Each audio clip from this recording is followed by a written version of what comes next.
Oui, bonjour. Un chacun, comme ça, pas de jaloux. Bonne journée. Oui, bonjour. Très bonne journée.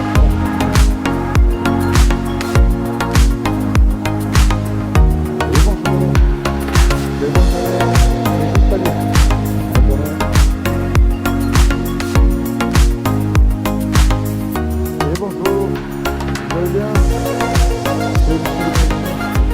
C'est pour vous.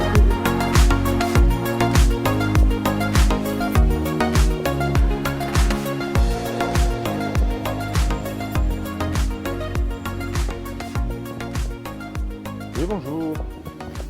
C'est pour vous. C'est pour prévenir qu'on allait mourir un jour ou l'autre, vous le saviez? Oui. Alors vous allez où, vous, après la mort? Ça s'arrête ou ça continue pour vous? Parce qu'on y va tous, hein, ça c'est sûr. Ça c'est sûr. Oui. Moi je vais au paradis. Vous êtes quoi? Musulmane, chrétienne? Protestante. Protestante, donc chrétienne quoi. Chrétienne. Comme moi. Alors un chrétien ou une chrétienne, après la mort, est-ce qu'il est certain d'aller au paradis? Ça dépend les choses que les gens ils ont fait. Est-ce que- Ouais. Ben, c'est très bien. Donc si vous croyez au paradis, c'est que vous croyez aussi qu'il y a l'enfer. Et qu'au milieu, il y a un jugement.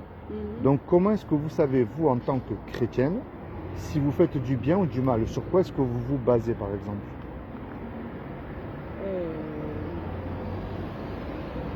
Moi par exemple, ouais, je ne suis pas vraiment parfaite, mais je crois en Dieu. D'accord. Voilà. Alors je vous rassure, moi je ne suis pas témoin de Jéhovah ni rien de tout ça, parce que tout le monde se dit chrétien, mais plusieurs Ouais, dénominations. Moi je suis exact, chrétien de la Bible, pas plus. Je ne remplis pas les bancs des églises, si vous y allez c'est très bien aussi, mais moi c'est pas mon but. Moi je sais qu'on sera jugé par rapport au bien ou au mal que nous aurons commis sur terre, puis la planète entière, hein. Peu importe la religion ou quoi que l'être humain, Oui. il est donné à l'homme de mourir une seule fois et après vient le jugement. Le plus de- Donc, moi, je sais que le monde entier est régi par des lois. La loi de la pesanteur, la loi d'aérodynamique, vous plantez une tomate ici, ne poussera pas au pôle Nord, enfin, Ah ouais. tout est régi par des lois. Ouais. Mais tous les deux, que vous le vouliez ou pas, et je ne vous juge pas du tout, puisque j'ai moi-même lamentablement échoué au test, j'ai cassé toutes les lois, moi. On a une loi que Dieu a gravée dans notre cœur qui définit à ses yeux si nous sommes quelqu'un de bien ou pas. Et nous serons jugés et confrontés par cette loi-là, qui est les 10 commandements. Il y a un commandement qui dit tu ne mentiras point. Est-ce que depuis que vous êtes né, ça vous est arrivé de dire au moins un mensonge? Moi le premier. Et j'ai menti, mais énormément. Vous voyez pourquoi elle est belle cette loi? Quel est l'homme ou la femme qui peut dire Seigneur, tu me dois absolument le paradis? J'ai jamais menti, j'ai jamais volé, même plus jeune, hein? Ouais. J'ai toujours honoré mes parents. C'est pas possible, parce que même adolescent, moi je les ai pas obéis, c'est compliqué. Je t'ai toujours mis en premier dans mon cœur, dans les mauvais moments, parce qu'on le met souvent dans les mauvais moments, Dieu, mais aussi dans les bons moments, c'est pas possible non plus. J'ai jamais regardé une femme du coin de l'œil pour la convoiter, personne ne peut dire ça aussi. Bah ouais. Ou même une femme, hein, c'est pareil. Hein. Donc, Ah ouais. si Dieu est juste, et il est juste, parce que Dieu c'est vrai qu'il est riche en miséricorde et en bonté, qu'il est amour. Mais puisqu'il est amour, il est obligé de nous juger, sinon il n'est pas amour. Et ce que nous méritons, et là c'est terrible ce que je veux dire, nous méritons tous l'enfer, parce que nous avons tous cassé sa loi. Dans la Bible, il y a écrit, lorsqu'on a cassé un seul commandement, c'est comme si on les a tous cassés. Et nous sommes conçus et nés dans le péché. Mais ça, c'est la mauvaise nouvelle. Moi, je vous amène une bonne nouvelle le matin quand même. Hein. Ouais. La bonne nouvelle, c'est vrai que Dieu nous aime. Et il nous a créés. Voilà, ouais. Et il ne veut pas nous y envoyer en enfer. Il ne veut pas. Il n'a pas envie, mais malgré que ça reste le péché qui nous éloigne de Dieu, qui nous y envoie. Est-ce que vous savez ce que Dieu a fait pour vous il y a 2000 ans?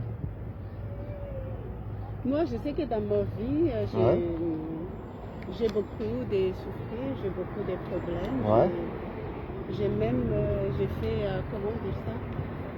J'ai fait l'avortement dans ma vie et tout. Et à le moment que je croyais que j'allais mourir parce que je ne respire plus, Oui.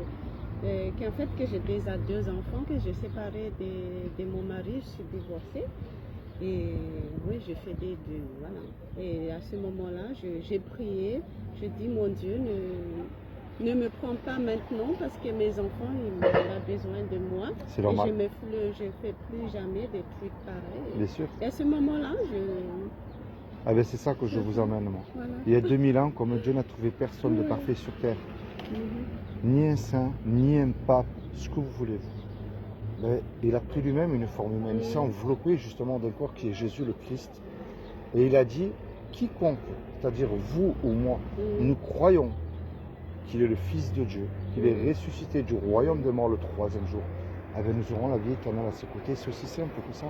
Et il a dit de croire, mais le problème de croire aussi, ça ne suffit pas parce que les démons aussi, ils y croyaient en Jésus. Ils savent qui il est, ils tremblent. Alors moi, le but de ma démarche, si je ne remplis pas un bâtiment, c'est pas ça. Moi, mon but, c'est la clé, je vous la donne et vous en faites ce que vous voulez ensuite. Ça s'appelle la repentance. La repentance, c'est-à-dire que nous nous repentons de nos péchés et avec foi. Parce que Jésus parle d'une petite foi d'un grain de moutarde, ce qui représente énormément de choses. Et vous vous tournez vers lui. Vous lui dites tout ce qu'il y a dans votre cœur. Vos doutes, vos peines, vos douleurs, votre colère, votre tristesse, mais votre joie aussi. C'est ça qu'il demande. Parce qu'il veut vous aider, vous bénir. Mais plus que tout, vous sauver le jour du jugement dernier. Imaginez tous les deux, je vous donne un exemple, on va braquer la banque qui est là en bas, puis tous les deux, on se fait serrer et on passe devant le tribunal. Le juge, il nous dit à tous les deux, je vous laisse le choix. Vous me donnez une caution d'1 million d'euros suite tous les deux au braquage que vous venez de commettre, ou sinon je vous envoie tous les deux 30 ans en prison. On n'a pas l'argent puisque tous les deux on vient de se faire attraper par la police. Puis qu'on le veut ou pas, malheureusement, on ne peut pas revenir en arrière et effacer le mal qu'on a commis. Et on ne peut pas lui dire non plus au juge, monsieur le juge, je vous le jure, je vous le promets, je ne recommence plus, vous êtes bon, miséricordieux, laissez-moi sortir. Ça marche pas ça. Ça marche pas, On se regarde tous les deux, on est perdu, on ne sait plus comment faire. Il arrive tout à coup un homme qu'on ne connaît pas, par amour pour nous, il décide de payer la caution. Il ne nous connaît pas, mais par amour, il le fait. Le juge, puisqu'il est satisfait, lui, la caution elle a été versée, il nous libère. Mais maintenant, cet homme-là, imaginez-vous le film tout de suite. Cet homme qui a donné l'argent, là, il se présente lui en retour devant vous. Qu'est-ce que vous allez lui dire à ce monsieur-là? Moi, je dirais que c'est Dieu qui l'envoie. Ouais, mais vous allez lui dire quoi? Merci? Au moins, il mérite merci. S'il va vous demander un service, ben, j'imagine bien que vous allez lui rendre, ce qui est normal aussi. Vous voyez cette image que je viens de vous donner là? C'est ce que Jésus le Christ a fait pour vous à la croix il y a 2000 ans. On lui a craché dessus pour vous. On l'a insulté pour vous. On l'a massacré, on lui a même arraché les poils de la barbe pour vous. Et tout ce qu'il a dit, Père, pardonne-leur parce qu'ils ne savent pas ce qu'ils font. Mais par contre, il a dit, si vous demandez quelque chose en mon nom et que vous croyez fortement que ces choses-là s'accomplira, vous la verrez s'accomplir, mais avec foi. C'est-à-dire que dès aujourd'hui, moi ce que je vous donne comme conseil à faire, je ne suis pas mieux que vous, hein, je me reprends moi aussi tous les jours de mes péchés, c'est que vous jetez à la poubelle tout ce que Dieu a en horreur. Et là, ce qui est beaucoup plus compliqué, c'est que vous mettez en pratique tout ce qui plaît à Dieu. Je prends le mensonge, c'est plus simple. Vous allez dire là, si je mens, ben, personne ne sait, hein, je m'en sors. Mais attends, je ne peux plus faire ça, moi il m'accorde le paradis gratuitement, je n'ai absolument rien à payer. Alors peu importe ce que ça va me coûter de ne pas mentir, je décide non seulement de suivre Jésus et de le reconnaître comme Sauveur et Seigneur. Sauveur, c'est l'histoire du braquage que je vous ai raconté, c'est Jésus qui est mort pour vous à la croix. Seigneur, c'est un peu plus compliqué, hein, mais c'est ce que je viens de vous expliquer. Vous mettez en pratique tout ce qu'il plaît à Dieu. Parce que dites-vous bien une chose, il n'y a rien de plus important que la mort, on y va tous. Et il vous a donné quelque chose qui est à la fois de merveilleux mais de très dangereux, Dieu. C'est la liberté qu'il vous a donnée, de l'aimer, de le suivre ou pas. Alors, pas comme les hypocrites qui chantent dimanche matin Alléluia à l'église et puis lundi et mardi ils ont oublié. Mettez en pratique la Bible dans votre vie, lisez-la. Je ne sais pas si vous êtes en couple, mais si vous êtes en couple, mettez Jésus dans votre couple. Si vous travaillez, mettez Jésus dans votre travail. Vous avez des enfants, eh bien, mettez-leur Jésus dans leur cœur. Et le Saint-Esprit fera le reste. C'est tout, parce que Jésus est vivant et il va revenir. Mais la grande question avec un point d'interrogation, est-ce que je suis réellement sauvé et réconcilié avec lui? Parce que lui, il vous tend la main, il ne vous demande rien. Il ne vous demande pas de dîme, il ne vous demande rien de tout ça. Il demande votre cœur sincère tourné envers lui. Parce que c'est vrai que nous sommes, quand on est nés dans le péché, nous avons souvent un cœur incrédule envers lui. Et de fois, on ne s'en aperçoit pas. On se croit mieux que les autres. Mais lui, ce qu'il demande, c'est de mourir à nous-mêmes et de le suivre. Alors, est-ce que vous avez une Bible déjà? Pour commencer. Ici, non. Je n'ai pas. À la maison, vous en avez une ou pas? Ici, non, mais à Madagascar, j'ai. Alors, je vais vous donner une Bible, c'est gratuit. Lisez la Bible avec vos enfants. Le soir, au lieu de raconter une histoire ou de mettre une série télévisée, vous ouvrez la Bible. Vous lisez les psaumes. Vous leur partagez qui est Jésus, le Jésus de la Bible. Parce que tout le monde a son petit Jésus aujourd'hui. Oui. Moi, je parle de Jésus de la Bible, ce qui est autre chose.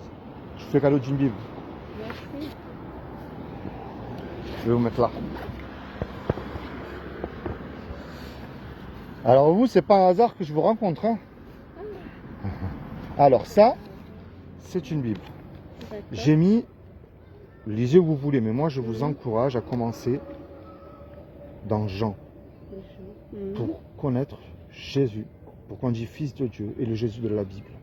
Ça c'est pour vous, ça c'est cadeau. Et je vous encourage à lire ceci. C'est un ami à moi qui est évangéliste dans la rue qui l'a fait. Ça parle de la foi. En introduction, vous avez les 3 plus grandes religions connues, qu'elles vous disent toutes les 3 qu'elles sont, soi-disant. C'est très intéressant. Au milieu, c'est un évangile de Jean, qui est un des 66 livres de la Bible. Et puis à la fin, vous avez des petits conseils pratiques à mettre dans votre marche avec le Seigneur. Si vous n'avez pas d'église, vous avez 2 sites internet. Vous dites que vous êtes à Nice, je ne sais pas si vous habitez à Nice, vous dites où vous êtes et ils vont vous orienter vers une assemblée chrétienne. Pour si vous avez besoin d'être avec des frères et sœurs en Christ. Ça, c'est pour vous cadeau. Merci beaucoup, monsieur. C'est comment votre prénom? Nirina. Nirina. Vous êtes de Madagascar alors? Ok. Malgache. Ah ben écoute, je me permets de te tutoyer, puisque tu es chrétienne, donc tu es une sœur. Ma sœur, sois vraiment bénie, toi et tes enfants. Merci beaucoup. Et je demande vraiment aussi au Seigneur qui t'accorde les désirs de ton cœur. Et plus que tout, que ton nom et prénom soient inscrits sur ton livre de vie ainsi que celui de tes enfants. Dis-toi bien une chose, et je me permets de te tutoyer. Peu importe ce que tu vois ici, dans cette terre, peu importe les détresses, les tristesses qui peuvent encore t'arriver dans ta vie, ça ne veut pas dire que Dieu n'existe pas. Ça veut seulement dire que c'est nous qui avons un problème avec lui. Et puis quelquefois, le Seigneur permet certaines choses pour éloigner les mauvaises personnes qui lui autour. Mais pour te bénir autrement. Et parle à Jésus avec tes mots à toi. Des fois, dis-lui, je suis en doute, Seigneur. Ou sinon, Seigneur, place des bonnes personnes sur mon chemin pour que je puisse mieux te connaître. J'ai prié tous les jours. Je dis même, Jésus, il est partout. Il est partout avec toi. Si tu n'es pas dans le travail, si tu crois à lui, il est tout le temps là. Et tu sais, je me permets de terminer avec ça. Même dans le milieu chrétien, tu auras de la tristesse, même de certains frères et sœurs. Mais toi, continue ta marche avec le Seigneur. Okay. C'est le plus important. Allez, je te laisse, sois béni. Oui, merci. Allez, à tous.